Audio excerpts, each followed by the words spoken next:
Hey, I was just sitting here at the computer going down memory lane, and I found this review from 10 years ago. It's still on my servers, and this is the 2012, I believe, KTM 300 XCW. This is the bike that launched everything for me and changed my life. And then this was the review that I did on that bike back in 2014. It's been a decade. A lot has changed since then. I have less hair now. And I've had a lot of motorcycles, and we've come a long way with Dirt Bike Channel, but I just wanted to show you, this is the bike that got everything going, and this is probably the first full-on dirt bike review that I did, and I just thought some of you guys might want to see this thing. So I'm going to edit this thing out and punch it into YouTube right now.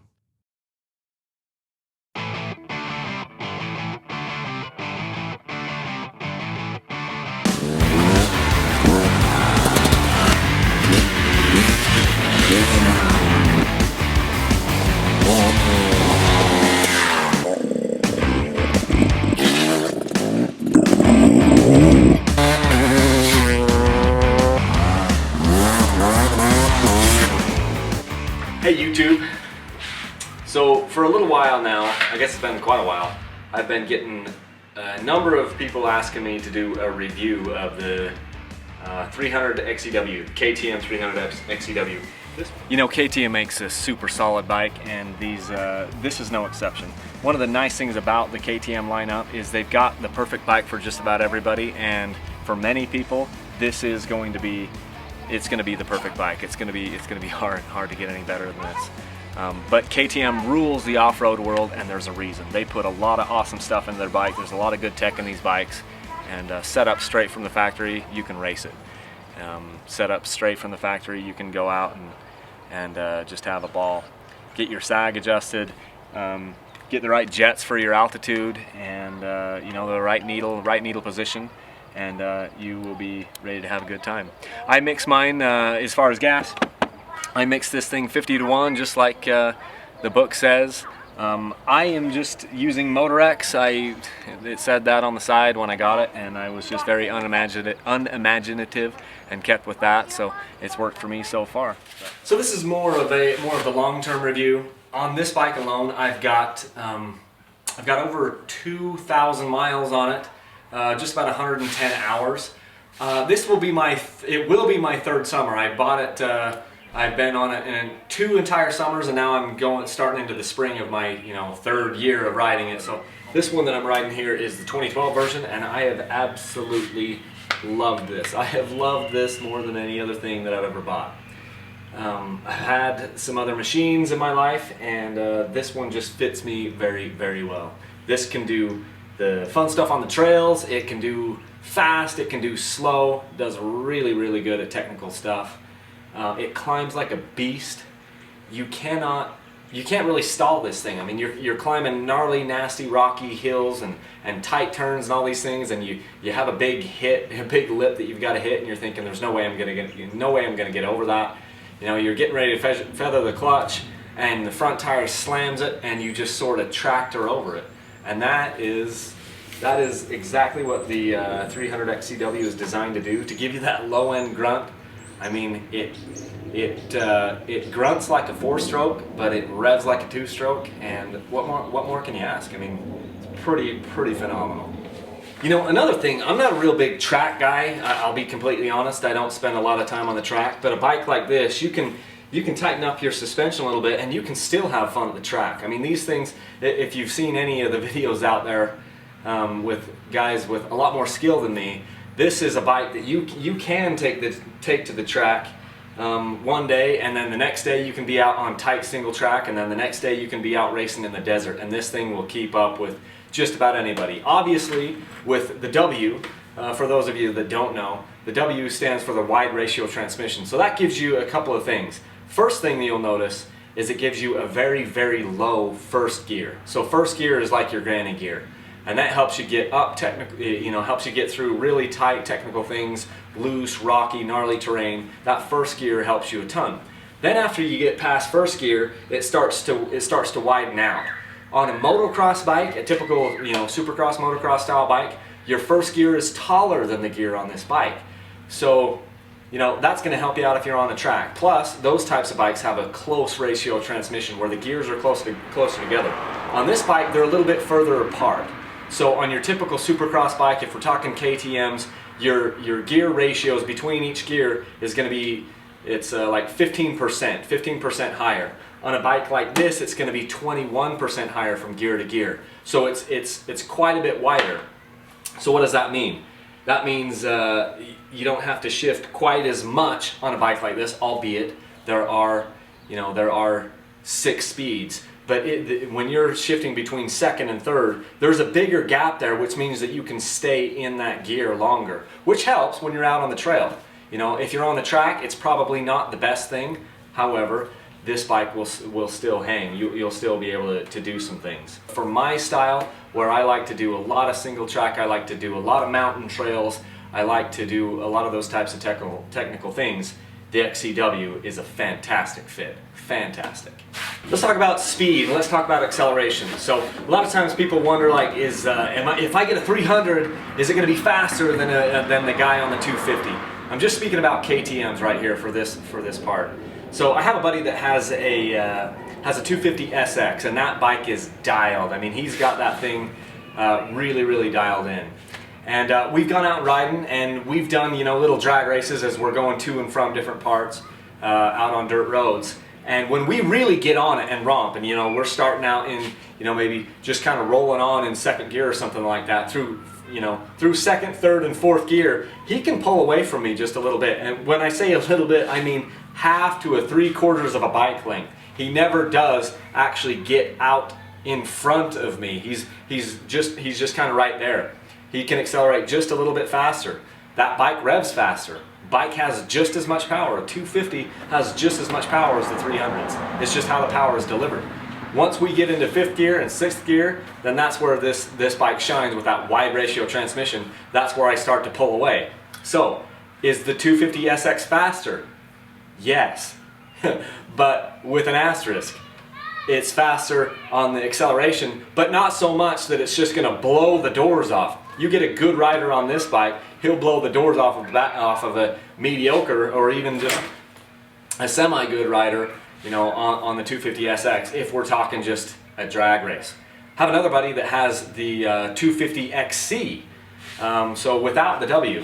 And with that bike, when we've done acceleration, when we've done kind of our drag racing, there's not really any noticeable difference. He's not faster, I'm not faster, it just kind of depends who gets the better hookup. So as far as that goes, there's not a ton of difference as far as which has more power, which is going to get me there faster. The fact is, the 250 and the 300 have the same amount of horsepower, basically.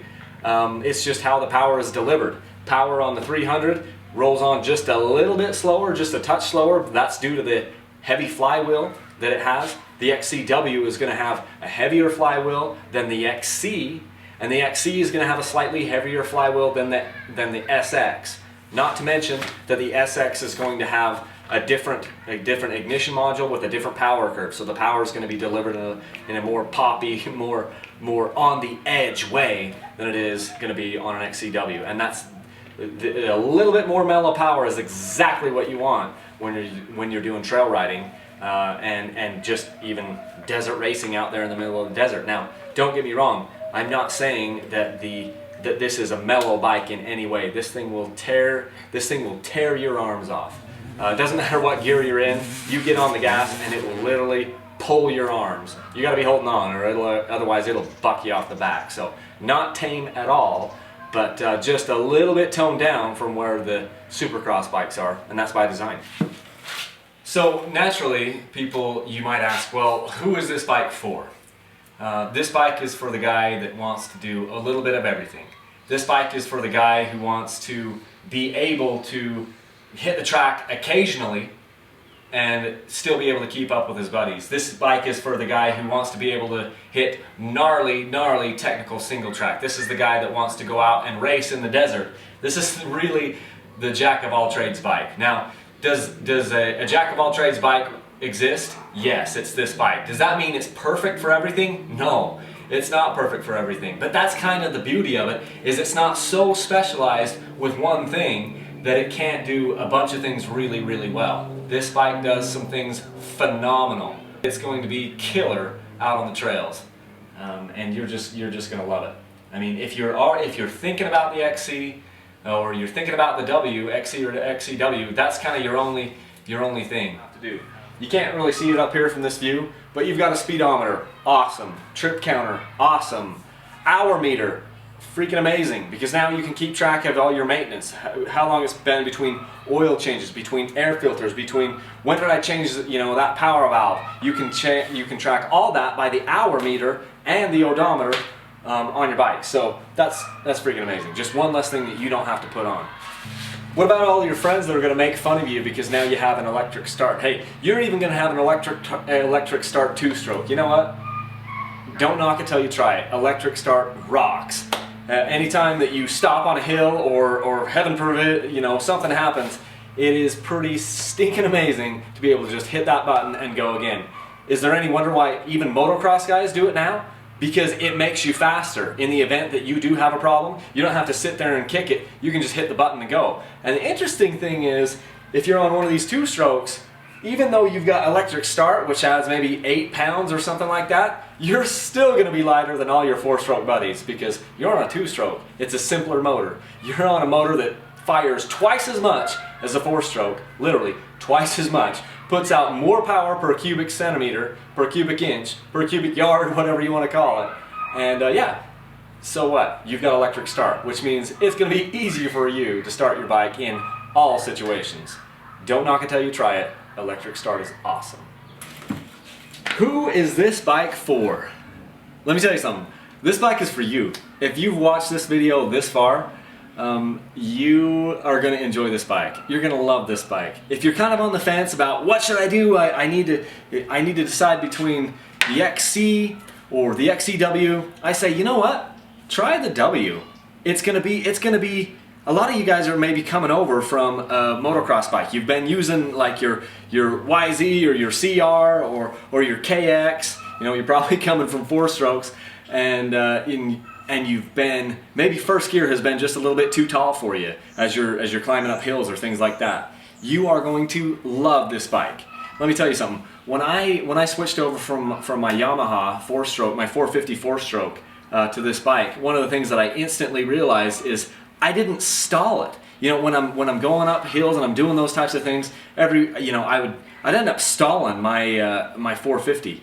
This thing, I wasn't stalling it. You know, when it's a 2-stroke, you think, hey, you're going to stall the 2-stroke because there's no low end.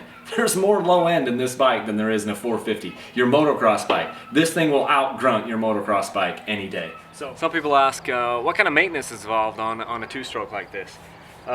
There's not a whole lot of maintenance. You put gas in it. You change your oil every, I don't know, 20-25 hours. Your gear oil. Obviously, lube your chain. Keep skins on the tires, and you know, that's just about it. On this bike, this is probably more of a long-term review, to be completely honest, because I have over 2,000 miles on this bike. This will be my third. I'm going into my 3rd summer on it. It's got about 110 hours on it. You know, some people will redo their pistons before now. You know, some people are crazy and they do do a top end on their 2-stroke every 50 hours. Some people will go 200 hours. This one, I've got 110 hours on it, and it's still going amazingly strong. I can't tell any difference now than when I first got it. So I'm gonna keep riding this thing and go 150 on it, and just see what happens. I've absolutely loved it. There's not a lot of work on these things. They're a ton of fun to ride, tons of power, and you really can't go wrong. And I think you'll really enjoy a 300 XCW. So, what have I missed? Probably a ton of things, probably just about everything. All the questions that you had, I haven't answered any of them, have I? No, I've answered some. This bike is fast. It's crazy fast. It will pull your arms off in just about in any gear, honestly. It'll wheelie through 6th gear. You can be going down a trail or going down a road in 4th gear, 5th gear. You hit the power. If you get hooked up, that wheel is going to come right up into your face. There's tons of power, plenty of power. It's super fast. It's super fun. It's super amazing. Couldn't be happier with the XCW. These things are amazing. If you're on the fence, just get off the fence, step right over, do the 300 XCW. You'll be glad you did. But that's just about it. Thanks for watching. Subscribe.